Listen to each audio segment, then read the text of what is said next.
Welcome back to the Kingdom Wayfinder. Today we're going to be talking about a pretty big topic that is going on within the Crash and Spyro community right now. This is actually something that has been going on for almost a month now since the whole Microsoft acquisition of Activision and whatnot.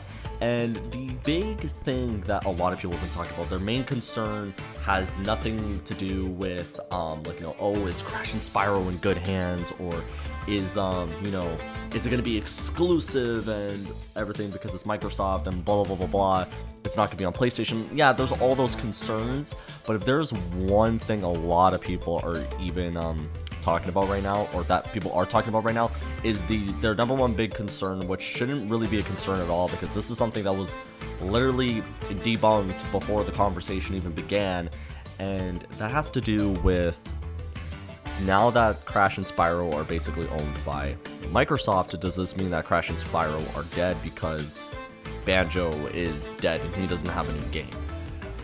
So that is a statement that literally, in my eyes, makes no sense. It's like, you say that statement, but it's so highly out of context. Banjo-Kazooie...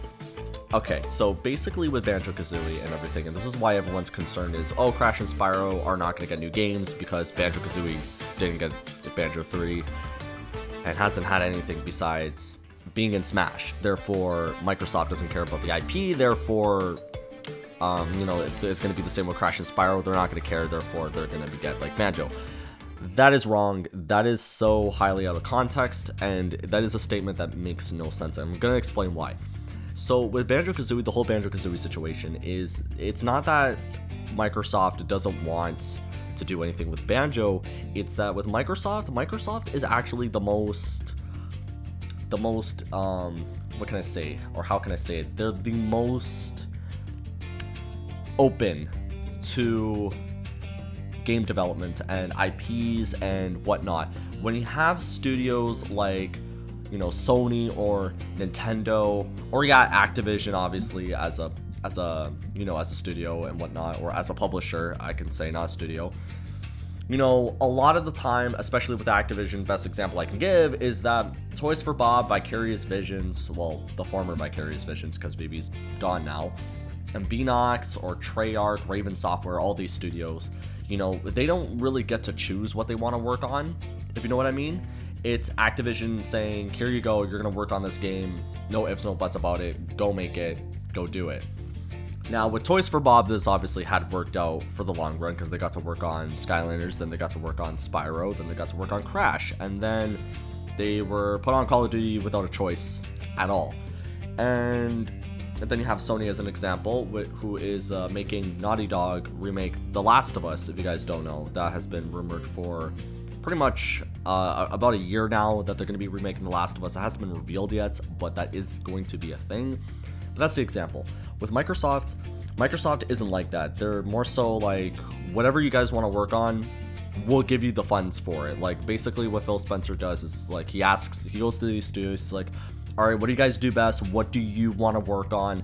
They give him their idea, and he essentially writes them the check to make the game that they want to make. That's essentially what Phil Spencer does, and that's how it is at Microsoft. So Microsoft definitely, if there's one thing that Microsoft has over all of these other big publishers and owners, or studios, is that he lets the developers and the studios and the development teams make what they want, and I respect that. I really like that mindset, and I feel like in the gaming industry that should be something that is more out there. Is you work on what you want to make, go do it, because we know you'll do a good job at it. So with that being said, Phil Spencer puts a lot of trust on these studios, and the thing is with Banjo-Kazooie, and he even explained this himself, is that with the whole Banjo-Kazooie situation, it's not that he doesn't want to bring back Banjo-Kazooie, it's that Rare doesn't want to bring back Banjo-Kazooie. Because he goes to Rare and he's like, what do you guys want to do? And Rare's like, well, this is what we want to do, and this is what we don't want to do.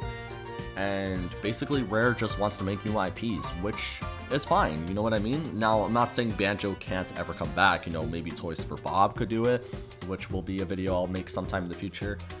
But with that being said, that's essentially what's going on, is that the reason why we don't have a new Banjo-Kazooie is because Rare doesn't want to make a new Banjo-Kazooie. And Phil Spencer respects that. He's like, okay, I'm not going to force you guys to work on something that you don't want to work on. If you guys want to work on something that you want to work on, I'm going to let you do that. And he respects that, and I'm pretty sure Rare respects that he respects that. So with that being said, that's the whole Banjo-Kazooie situation, and that is the context within it. That's why Banjo-Kazooie is not an active franchise, including Conker. That's why they're not active, because Rare does not want to work on those kinds of games anymore. That's just as simple as it is. But just because Rare doesn't, that doesn't mean that Toys for Bob doesn't. We all know Toys for Bob wants to work on Crash and Spyro and Skylanders. We know that.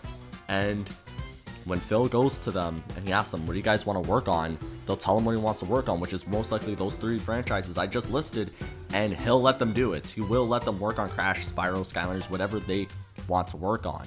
So with that being said, nobody should really be worried about Banjo-Kazooie, being an example of why Crash and Spyro are not going to get new games anymore. That's not a thing, guys. We're gonna be okay. I just wanted to let you guys know that. That's what really this video was about, was really just like easing everyone's minds, easing the tension, getting stress off of people. We're gonna be okay. It's fine. It's not gonna be like the Banjo-Kazooie situation. Banjo-Kazooie being dead has nothing to do with Microsoft. It has all to do with Rare simply not wanting to work on the IP that they own. That's it. So with that being said, let me know in the comment section below, what do you guys think of this whole Crash and Spyro situation, and are you going to compare it to the whole Banjo-Kazooie thing, or are you going to be like me and really just look into what the bigger picture is and the reality of things? And that's pretty much it. So yeah, so like this video if you enjoyed it, subscribe if you haven't already, and I'll see you all in the next one.